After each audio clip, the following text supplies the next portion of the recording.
Excuse me, I'm sorry. Do you happen to know the time? Oh, yeah, absolutely. It's 10:12. Thanks. I have family in town, so I need to be back soon. Yeah, I understand. What's the occasion, if you don't mind me asking? Oh, funeral? Sorry. No, it's all right. I don't get to see my brother-in-law's family very often, so it's actually kind of nice. It's okay. My sister and her brother and my brother-in-law, they're kind of like a binding agent. My parents and his parents kind of hate each other, so I think their marriage was a good thing. It's mostly the parents and grandparents who have problems, but it's kind of nice to have them, so at least I get to see them every once in a while. You know, I guess it's always nice to have people like that. People can always bring others together. Even if, they have their fists clenched across the dinner table. At least, they're there. Yeah, I've always admired them. My parents hated it when they dated, and he already had problems with his parents. But he really loved her, and so they made it work. It's really inspiring, honestly. But she wasn't always a perfect person. What do you mean? Well, nobody's perfect, but she became sort of less than good.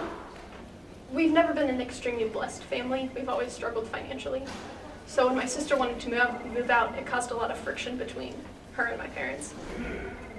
She was working a job for the family at the time.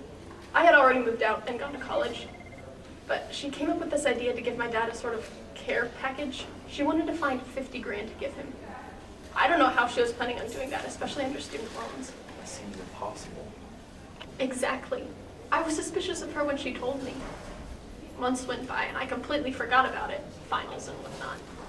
She made the 50 grand and gave it to my dad, and he just wouldn't accept it. She pleaded with him to take the money, but he just wouldn't take it. I didn't talk to her a long time after that. It was probably months since I next heard from her, and months since I heard what she did. Apparently there were these guys hanging out where she works after her shifts, and she went up and talked to them. They got her a job delivering packages. Packages? She knew what she was doing, she just didn't care. It was quite obviously drug paraphernalia, but she would get it and she would deliver it to people. She didn't know who she was delivering it to or what business they were conducting. She was considered to be very much on the fringe, and she was okay with where she was at. So, what happened? She was sloppy. She didn't know what she was doing. She didn't know what she could say and what she couldn't say. The police overheard her talking to a client on the street, and that's all that they needed. Within weeks, a sting operation was created to bring down one of her delivery locations. It was during the evening, and she went to go make her delivery. It was different than what it normally was. Normally it was a paper bag stapled at the top, but this time it was a rectangular box, and she didn't think anything of it and drove off to her delivery location. So she arrived at the parking garage, spotted the cars she had seen for months prior, and got out. Her client got out, and he had 2 bodyguards or muscle of some sort with him. She handed him the package, and he tore open the side to inspect the contents. And immediately one of the bodyguards pulled out a gun. He revealed himself as a police officer and told the man to drop the package, but he didn't.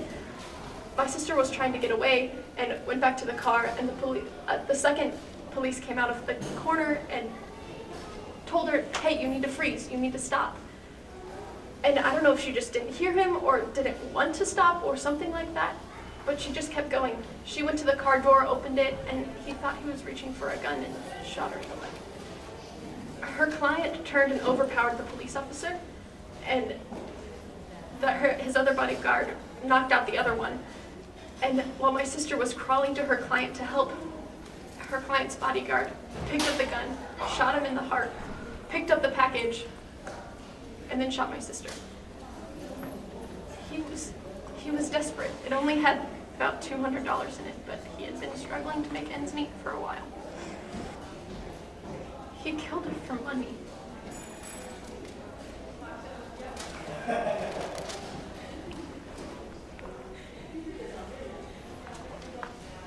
Did you withdraw, ma'am? I'll go to the wait. You go. Thanks for the time.